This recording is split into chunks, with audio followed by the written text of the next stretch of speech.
I'd like to ask Lillian if she can say something now about Michael. And after Lillian has said something, if she can, Lillian, are you able to do anything? I kind of lost it. What? I was wondering if you could read Sure. Bridge of Moths for me. Sure. Yeah. Yeah. That one. Okay. And thank you everyone for coming. And Thank you, Lillian. this is my favorite poem. So. Okay. Yeah. Well, I'll read this for Lillian because she can't at the moment, and I understand that. It's from the wings of the black swan, and it's called Bridge of Moths. So we've had the butterflies, as Serena pointed out, and of course in Chinese there's a wonderful piece of music, the Butterfly Lovers, and Michael knew that music. But this is the Bridge of Moths.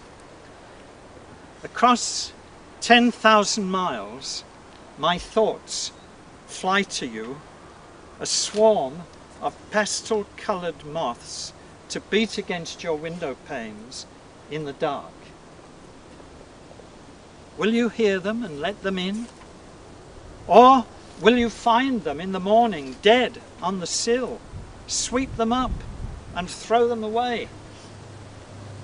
Whatever happens, they will continue to fly until they form a fluttering rainbow over sea and land, across which I can walk to you and beg for admittance, bearing in my hand a bouquet of dream flowers.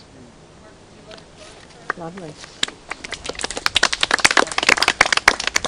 A wonderful choice to remember Michael by, and thank you, Lillian. I think at this stage in the proceedings, people who have something can come, and I don't need to have to make it sort of so formal because Michael himself was so informal. My name is Lillian Borax Nemetz, but Michael preferred Jagna Borax, so I became two people. I met Michael in 1968 in a creative writing class, 202, with J. Michael Yates, and I know that George, where are you? You'll remember that one. And he walked into the class, and we became friends after that. Very, very good friends. We had a varied relationship with ups and downs and hills and valleys, but we always, through it all, remained friends.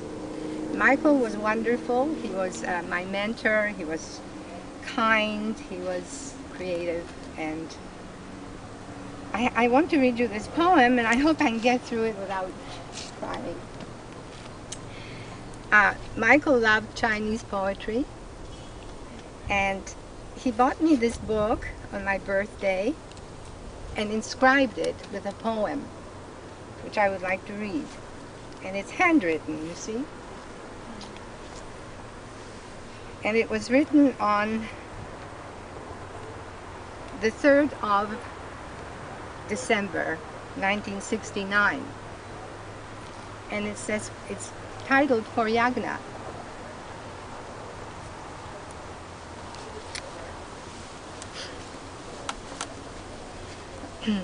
White lotuses of longing blossom on my morning eyes. Reflected in their petals, I see your face, looking down at me and gently smiling. With the voice of a ring dove, you tell me it is time to go. As I leave, I see nothing but 1,000 crystals, and in each of them your eyes sparkling with 1,000 crystals, reflected to infinity, crystal within crystal, like the endless blue river of the sky. Michael. Lovely.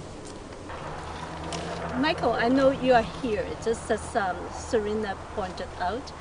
And Yim and I both saw beautiful butterflies flying when Serena was talking about Michael.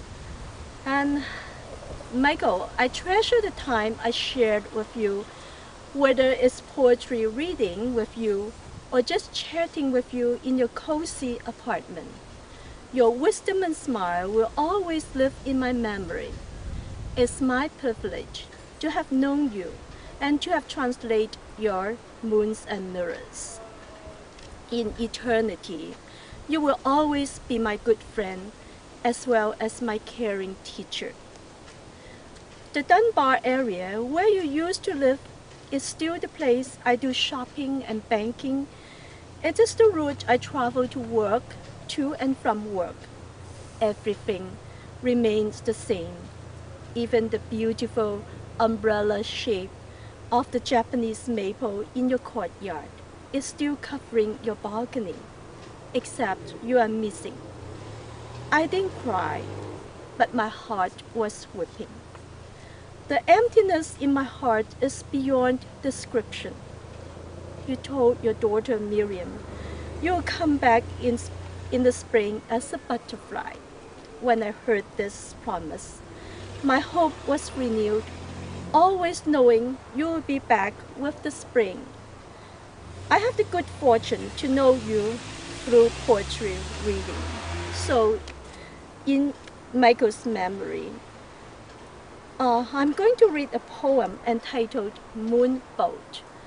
So I share this poem with all of you. And I invite Tommy to read with me. He's going to read in English. Michael's Moonboat.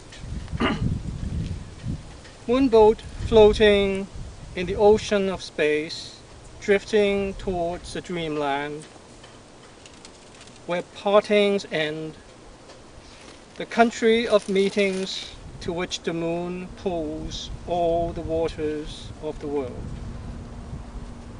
I'm reading in Cantonese. 月之船，月之船，漂浮在太空海洋，飄向一處不再別離的夢鄉，朝着相逢的國度，月亮吸聚世上萬千流水。Thank you. Thank you very much indeed. Can I also read a poem that I translated for Michael? By all means. This is a poem that I read of his when I first met him, and which I rewrote this morning. Lilied thoughts.